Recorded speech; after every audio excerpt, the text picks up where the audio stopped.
जय श्री राधे कृष्ण। आप सभी का आपके अपने YouTube channel BK Mishra present में बहुत बहुत स्वागत है। आइए आज आप सब सुनेंगे मार्गशीर्ष अगहन मास महात्म्य कथा में चौथे अध्याय की कथा। अब तक आपने पिछले अध्यायों का कथा श्रवण नहीं किया हो तो चैनल पे वीडियो अपलोड है, आप वहां से कथा को श्रवण कर सकते हैं। तो बोलिए प्रेम से भगवान विष्णु की जय, माता लक्ष्मी की जय, भगवान श्री कृष्ण की जय, सर्व देवी देवता की जय। ब्रह्मा जी विष्णु भगवान से बोले कि हे केशव, जिसके शरीर को तप्त चक्र से चिन्हित किया और गुरु मुख से मंत्र की दीक्षा ली है, साथ में कमल की और तुलसी माला को धारण किया है, हे केशव, उसका क्या फल मिलता है, उसको आप बतलाइए। श्री भगवान विष्णु बोले कि हे ब्रह्मा जी, तुलसी की माला को धारण करता है वह अशौच आचार भ्रष्ट होने पर भी मुझको ही आकर मिलता है, इसमें कोई संशय नहीं है। धात्री फल यानी कि आंवला की माला और तुलसी की माला जिसके शरीर में दिखाई देती है वह भगवत भक्त मनुष्य अवश्य है। जो तुलसी दल की माला मेरे गले में पहनी हुई अपने कंठ में धारण करता है वह देवताओं से नमस्कार के योग्य हो जाता है। तुलसी दल की माला और धात्री फल आंवला की माला पापी पुरुषों को भी मुक्ति देने वाली है। जो सेवक तुलसी दल की व आंवला की माला धारण करता है उसको मुक्ति मिलती है। जो तुलसी दल की माला मेरे को चढ़ाकर धारण करता है उसको उस माला के प्रत्येक पत्र में 10-10 अश्वमेध यज्ञ करने का फल प्राप्त होता है। जो तुलसी की माला को धारण करता है उस सेवक को नित्य द्वारका में रहने का फल देता हूँ। जो भक्ति से तुलसी काष्ठ की माला को मुझे अर्पण करके धारण करता है उस मनुष्य में कोई भी पाप नहीं रहता है। जो तुलसी काष्ठ की माला धारण करता है उसका न तो प्रायश्चित है न ही उसके शरीर में अशौच है, बल्कि वह मेरे प्राणों से भी श्रेष्ठ है और मैं उस पर सदा प्रसन्न रहता हूँ। जिस मनुष्य के बाहु और सिर तथा हाथ में और शरीर पर तुलसी काष्ठ का आभूषण है वह मेरा प्रिय भक्त है। जो तुलसी काष्ठ की मालाओं से विभूषित होकर पितरों के निमित्त अथवा देवताओं के निमित्त पुण्य कर्म करता है तो उसको कोटि गुना अधिक पुण्य फल मिलता है। तुलसी काष्ठ की माला को देखकर प्रेत यमराज के दूत दूर से ही भाग जाते हैं। जैसे वायु के वेग से पत्र कहीं का कहीं चला जाता है, जिसके गृह में तुलसी काष्ठ अथवा तुलसी पत्र शुष्क अथवा आर्द्र गीला रहता है, कलयुग में भी पाप नष्ट हो जाते हैं। पृथ्वी पर भ्रमण करते समय तुलसी काष्ठ की माला धारण करने पर उस भक्त के दुख दुष्ट और शत्रु से भय नहीं रहता है। जो अंधविश्वासी पाप बुद्धि वाले तुलसी काष्ठ की माला धारण नहीं करते हैं तो उन मनुष्यों का नरक में भी उद्धार नहीं होता है, क्योंकि वे मेरे कोप रूपी अग्नि से जले हुए हैं। इस कारण प्रयत्न करने पर तुलसी काष्ठ की माला, कमल की माला, पवित्र धात्री फल, आंवला की माला को भक्ति भाव से धारण करना चाहिए। पूर्वोक्त उधर्व कुंड, शंख आदि चिन्हों को धारण कर तुलसी वृक्ष के पास बैठकर हाथ में कुश लेकर मेरा स्मरण करता हुआ संध्योपासन आदि कर्म को करे। मेरा भक्त संध्योपासन करने के पहले गुरु को नमस्कार करे, फिर मेरा पूजन करे। गुरु को कुछ भेंट देकर प्रसन्न चित्त से दंडवत प्रणाम करे और एकाग्र मन से आचमन कर पूजा मंडप में आए। कृष्ण मृग चर्म के ऊपर कुश आसन बिछाकर मनोहर आसन पर पद्मासन से अच्छी तरह बैठकर मन के भीतर शुद्धि को करे। जितेंद्रिय होकर मंत्र पढ़कर 3 प्राणायाम को करके उधोमुख होकर श्रेष्ठ हृदय कमल को विज्ञान रूप सूर्य से हृदय में विकसित करे। हृदय कमल की कर्णिका में सूर्य चंद्र अग्नि का न्यास करे। सूर्य चंद्र अग्नि से युक्त उस हृदय कमल में सूर्य चंद्र अग्नि का वैष्णव स्मरण करे और उसके ऊपर नाना रत्नों से युक्त पीठ को स्थापित करे।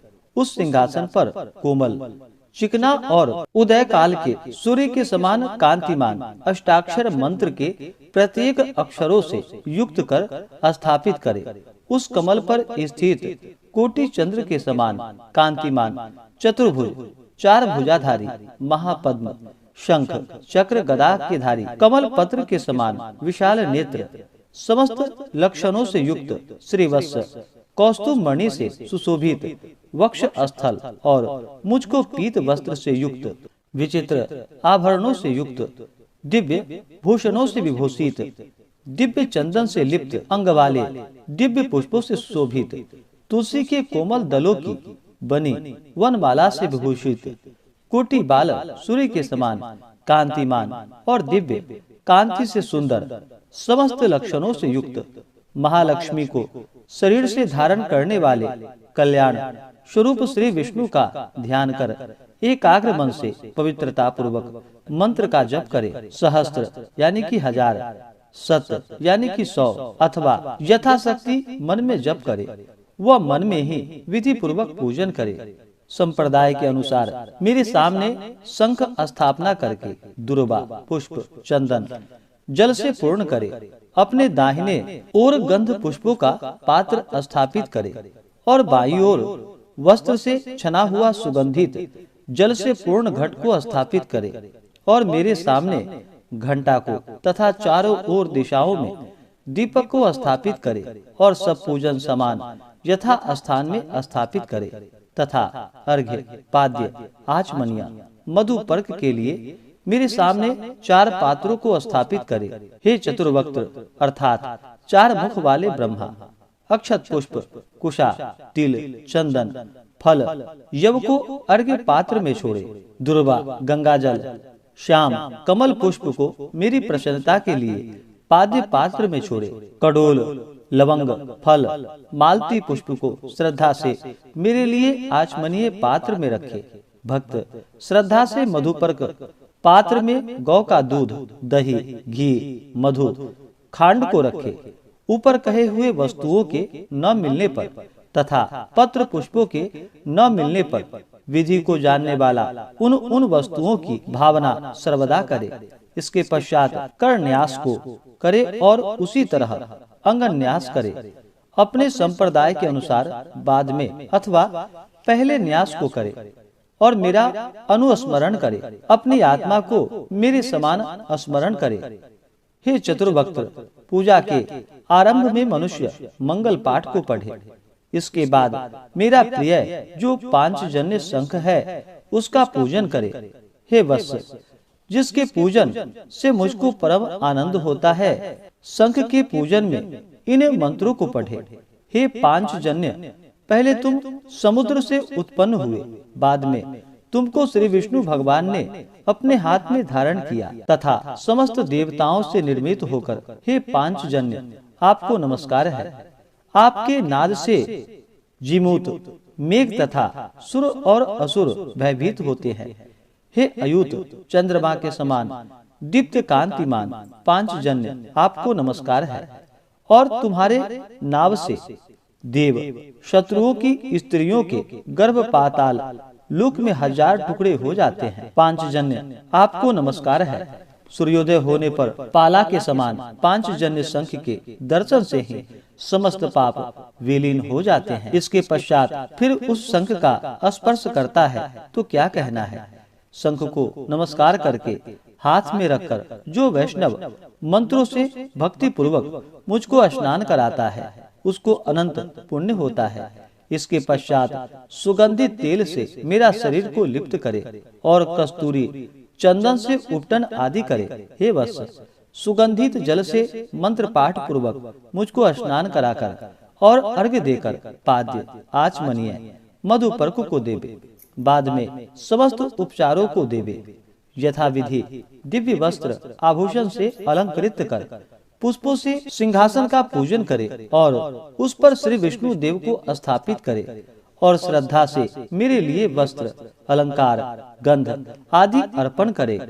खीर मालपुआ युक्त अनेक प्रकार का नैवेद्य को देवे तथा लौंग इलायची युक्त तांबूल भक्ति से मुझे चढ़ावे और भक्ति से सुगंधित पुष्पों को निवेदित करे और दशांश धूप तथा अष्टांग मनोहर दीप को निवेदन करे और प्रणाम करके आदर पूर्वक स्तुति करके तथा सैया पर शयन कराकर मंगल अर्घ्य निवेदन करे। इस प्रकार से श्री अस्कंद महापुराणे एकाशीतिहास्याम संहितायाम द्वितीय वैष्णव खंडे ब्रह्मा विष्णु संवादे मार्गशीर्ष महात्म्य चौथे अध्याय की कथा पूर्ण हुई।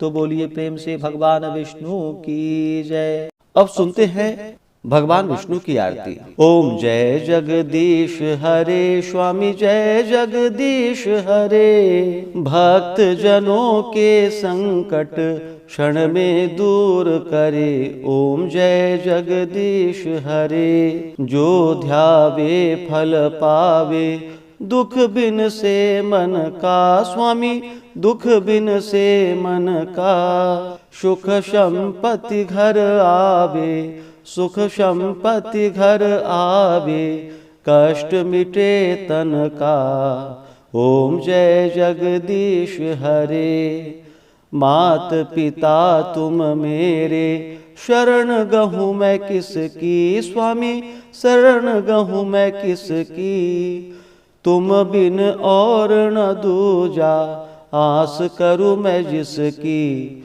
ओम जय जगदीश हरे, तुम पूर्ण परमात्मा तुम अंतर्यामी। स्वामी तुम अंतर्यामी, पार ब्रह्म परमेश्वर पार ब्रह्म परमेश्वर, तुम सबके स्वामी। ओम जय जगदीश हरे, तुम करुणा के सागर तुम पालन करता। स्वामी तुम पालन करता, मैं मूरख खल कामी मैं सेवक तुम स्वामी, कृपा करो भरता।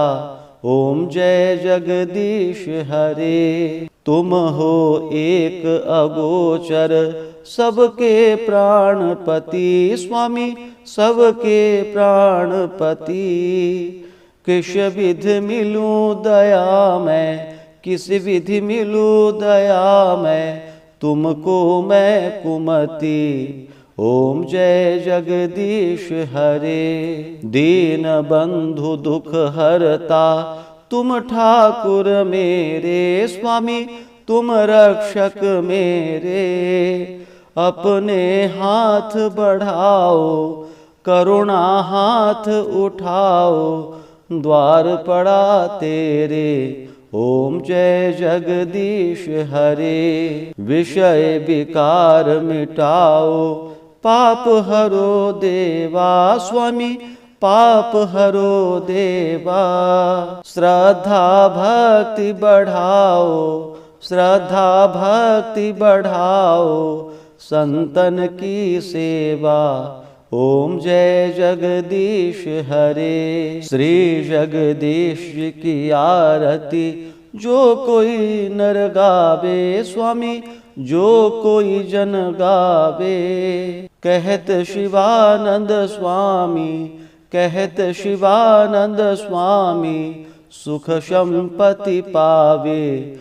ओम जय जगदीश हरे, ओम जय जगदीश हरे। स्वामी जय जगदीश हरे, भक्त जनों के संकट दास जनों के संकट क्षण में दूर करे। ओम जय जगदीश हरे, ओम जय जगदीश हरे, ओम जय जगदीश हरे। कर्पूर गौरम करुणावतारम संसार सारम भुजगेन्द्रहारम, सदा वसंतम हृदयारविंदे भवम भवानी सहितं नमामि। त्वमेव माता च पिता त्वमेव, त्वमेव बंधु च सखा त्वमेव, त्वमेव विद्या द्रविणम त्वमेव, त्वमेव सर्वं मम देव देवा। तो बोलिए प्रेम से भगवान श्री कृष्ण की जय, भगवान विष्णु की जय, माता लक्ष्मी की जय,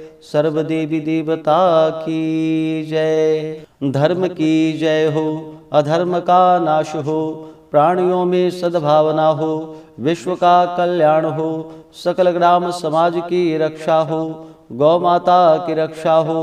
नमः पार्वती पतये, हर हर महादेव शंभो। तो आशा करता हूँ कि यह जानकारी आपको अच्छा लगा हो। इसी प्रकार से ज्ञानवर्धक जानकारी आप प्राप्त करते रहने के लिए, व्रत पूजा के बारे में जानने के लिए, कथा को सुनने के लिए चैनल पे अगर आप पहली बार आए हैं तो चैनल को लाल बटन दबा करके सब्सक्राइब करें, साथ में बेल आइकन घंटी को दबाएं ताकि आने वाली वीडियो का नोटिफिकेशन आपको समय से मिलता रहे। वीडियो को लाइक करें, शेयर करें। सुखी रहें और स्वस्थ रहें। जय श्री राधे कृष्ण। धन्यवाद।